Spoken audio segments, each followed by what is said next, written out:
to register your pistol brace pistol as an SBR or not? That is the question, right? And you keep asking about some guy in a black shirt and a blue blazer coming to you from the internet to give you some of those answers.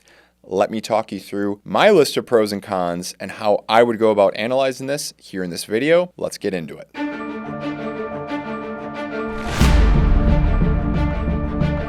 So guys, really quickly, this is not going to be a rant video. I hope by now if you've seen enough of my videos that I try to give high value, information dense and rich content. And that's nothing against the ranting. Lord knows there's a time and place for that, and when more than recently. But at the end of the day, that's not what I'm trying to do here. I'm trying to keep us focused on the list of pros and cons. That being said, if you haven't done so already, please show your support for the Second Amendment as well as this channel. Please click like, subscribe, comment, share. I want to know your thoughts about my list and what would you say is missing or you think is particularly important in the comment section below. Here we go with the pros. Number one, it's a free SBR. And yeah, there's a coolness factor to that let's just face it, it's there. Maybe not a coolness factor in the sense of you've got to jump through hoops and you have regulatory compliance issues. We'll get to those things in, of course, the cons. But there's a coolness factor to having an SBR. I don't mean just the simple paperwork and all that. I just mean, look, they look badass, right? Let's just acknowledge it and just call a spade at a certain point. And you're going to get one for free. It may not be all that much in, of course, the balance. And again, we're setting aside all the unconstitutional rulemaking and all that kind of stuff. And I am with you on that, but let's just focus on the pros. Free SBR, hey, it's something to definitely look at. Number two, this is your opportunity to upgrade to a better stock. Yes, pistol braces are nice. And yes, let's just acknowledge the fact that, of course, if you do have one that has enough surface area that it could be shouldered and fired that way, that certainly is a nice value add as well. But let's also just acknowledge the fact that if you had to choose between a stock and a pistol brace to fire from the shoulder, how many people are realistically going to be choosing that pistol brace? Right, I heard no keyboards clicking yes. The answer is no one. Stocks are better because stocks are better. So you're going to get a free upgrade to an SBR, that's number one. And then number two, realistically, you can then chuck that pistol brace and buy yourself a real stock if you want. Now, of course, yes, that's more money. Yes, you've been opted in all this, but that is at least that part, replacing your pistol brace with a new stock, a voluntary component. Upside, you get a better performing rifle now. Again, rifle, yeah, I know, insert rants here, but you get a better performing rifle than where you started for not a whole bunch more money. Number three, this is a dip into the NFA world for many different folks, and I wonder what Mother ATF would think about this if they realize the fact that, look, a whole bunch of people are going to be getting into NFA items that maybe weren't into them before. This could be expanding constitutionality claims down the line for pointing out that, look, items in common usage, maybe those items are directly protected by the Second Amendment, and therefore, NFA Act illegal? This could actually be a really backdoor way of getting people into the NFA world by dipping their toe in on pistol braces. Next thing you know, they're purchasing suppressors and who knows whatever else. And as a result, this could be the first domino to actually inadvertently fall of overturning the National Firearms Act. I know, call me a wide-eyed optimist, but hey, dual advantage of more people getting into NFA, great. Number two, of course, within that is hopefully overturning the NFA Act, long game someday. Number four, 922R avoidance. Yes, the ATF has said in the FAQs that basically you don't have to worry about 922R issues with your pistol braced stocked pistol. So hello, open season for all of you HK and CZ guys, your SP5s, your Scorpions, your Evos, all that kind of stuff. That is coming through the door where it appears that you do not need to worry about those problems. I will also note while we're on that subject, in the FAQs, it says that you do not need to worry about this if you register, which if you're like me, you're ominously thinking, what happens if I don't register or if I disassemble? Let me know in the comment section if you want me to go down that rabbit hole. But again, pros for registration, it looks like we avoid 922R issues. That's pretty awesome. Number 5, no engraving requirements. The ATF has said that the maker's engraving marks is actually going to suffice for this special form of compliance registration, meaning you do not need to go through the annoying registration issues. You do not need to go through if it's being registered through your trust. Yes, we're getting into that on the cons. Or use an individual. You don't have to put your name on that firearm, which I don't know about you, but I certainly don't want to have to deal with either the hassle and expense of engraving, let alone sticking my name on something like that. So this is a nice end around getting an SBR with no engraving requirement. So that's pretty nice. Number 6, SBR while possessing during Form 1. So keep in mind that the ATF has said that as long as you basically maintain some sort of proof, such as screenshots that you've submitted your Form 1 on e-forms and all that kind of stuff, that you can basically keep possessing all these items, of course, subject to local laws. So in other words, no, don't take these items into a state where they're illegal. Yes, we're getting into that in the cons, but otherwise, subject to your local listings, you can actually possess while going through your Form 1, which we normally can't do. And while, yes, I can understand all unconstitutional, I get it. I hear you, all right?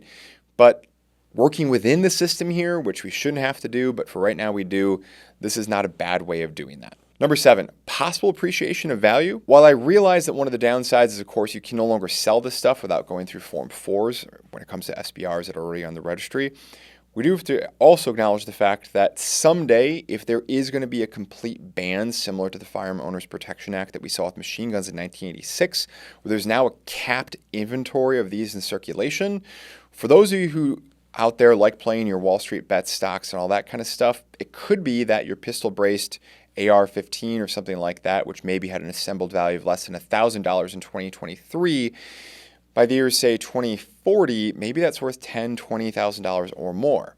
I don't know, and I certainly hope that never, ever, ever, ever comes close to happening. But those arguments and those thoughts are out there. Cons to registering your SBR. Number 1, first and foremost, compliance. Are we rewarding the ATF for their back and forth flip-flopping? I think you can absolutely make the case that, yeah, we are. And is that a good thing? Absolutely not. They need to be taken to task for this, and of course, that's exactly what's happening in court right now, because at time of filming, I think we're at least 8 lawsuits that have been filed against the ATF and President Biden's administration about exactly everything that's been going on here. So is compliance basically feeding into this? I think that you can make an argument that yes, it is, and therefore that's why it's on the cons list. Number 2, registration and documentation. You are, of course, photographing your firearms and sending a copy of those photos to the ATF. As a criminal defense attorney, that's not usually my first instinct when I'm talking about personal property, of photographing it and sending it to the federal government or even local law enforcement. It's just not something that is, copacetic. I don't know. What adjective would you attach to that? Put it in the comment section below. I want to see what you guys think belongs there. But case in point, we're creating a potential for a national registration. Of course, we know that there is a registry for SBRs as well as for everything on the National Firearms Act. So we're basically helping them build a registration of what's going on here, which is never, ever, ever, ever, ever a good thing. My source for that is history. So check that out if you weren't aware of it already. Just Google history. Let me know where that gets you. But bottom line, registration bad, and this is obviously exactly what's happening there. Number 3, NFA compliance issues. Let's face it, a lot of folks are not going to be able to register, period, because you live in one of those backward states where you cannot register an SBR. So that's obviously just going to be right off the bat an absolute no-go. This video, unfortunately, really isn't for you folks out there. You have my condolences, F in chat, all that kind of stuff, but it is what it is right now, all right? When we're talking about NFA compliance issues, I'm really talking about travel and sale as being the 2 big ones, although rest assured there's plenty more, but I'm really focused on travel and sale. What am I talking about? You cannot take an SBR across state lines, so no interstate travel, without filling out specific paperwork with the ATF to get permission in advance. Failure to do so, problems, crimes, straight to jail, all that kind of stuff, all right? Not to mention the fact that, of course, look, not only are folks who either travel for business, travel for pleasure, or maybe they live and work in a border county, so they're just picking up groceries or filling up their car or truck with gas. That means interstate travel. That's a big problem. But also, for all those folks who, look, you just live near a place where if I cross the state lines, it's auto felony. For instance, here in Wisconsin, if I take any of this down to Illinois, that's, to my knowledge, auto felony because everything's illegal down there, at least in the NFA world. Sale. Of course, I could have taken that pistol-braced pistol and done a private sale subject to local laws and listings and been A-okay to do that in case I wanted to get some easy money out of that down the line. No, I'm not suggesting I did that for profit. I'm saying if I just needed to pull money out of that for whatever reason. Here's the bottom line, though. We can't really do that. Now we've got to jump through the NFA issues, which means we have to file Form 4s with the ATF, hang on to the devices, or we've got to go through some sort of Class 3 dealer who basically is going to take everything on consignment, as well as realistically all too often give us nickels on the dollar or something like that for the value of the devices, or they'll take a huge chunk on a contingency fee for that. So that's going to be pretty rough for the value of our firearms in that way. So travel and sale, two big things that really affect firearms because, hey, it's property, so that's what we do with property. We travel with it, we sell it. That's going to be really hurt here with number 3, NFA compliance issues. Number 4, dip into the NFA world. Yes, this was a pro, but it's also strangely a bit of a con. Not only do we hit the NFA compliance issues, and we also hit the fact that many of you just can't do this, period, but we also hit the fact that, look, I don't know where your credit score is at, but I know a lot of people where once they dipped a toe into the NFA world, their credit score certainly did not improve. Welcome to flavor country, where the average credit score is about 550, because you're going to wind up getting one device leading to another device, leading to another device, divorces, all that kind of stuff. You probably, you're weighing some of those negatives. I'm just warning you, it's going to happen. Get some sort of self-help program, some of your friends in place so that you can support each other through this as you discover how wonderful the world of the NFA items can be. But again, there's an ugly dark side of that too. Number 5, 18 U.S.C. 924 sub C sub 1. This is the 10-year minimum if violence or drug trafficking law, which I covered in another video linked in the description box below. I'm going to keep it short because I went into about 7 minutes talking about that here, but suffice to say, if you do intend to use these firearms in a self-defense capacity and or you live in a state with some sort of medical or recreational marijuana, which your participation allegedly could create federal drug trafficking issues with, believe me, those can be very expansive definitions, then look, you could be looking at a minimum 10-year prison sentence if you're in possession of an SBR. Not necessarily if you're in possession of that pistol.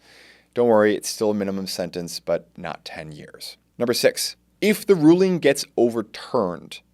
If the ruling gets overturned and you registered, did you fall for it? As I already mentioned, there's 8 lawsuits out against this. There's a pretty good chance that when you look at this, I think, and maybe I hope, that this thing is going to wind up getting swatted down by some level of court somewhere, ultimately, God willing, the U.S. Supreme Court.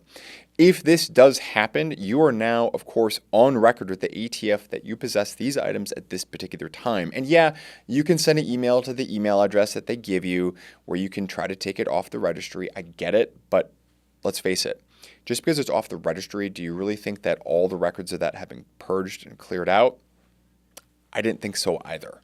So once you kind of do it, there's no unringing the bells, we sometimes say in law. So you got to basically keep track of that. Guys, there's a list. There's one extra thing I want to throw at you, though, for those of you who stuck around as a bonus.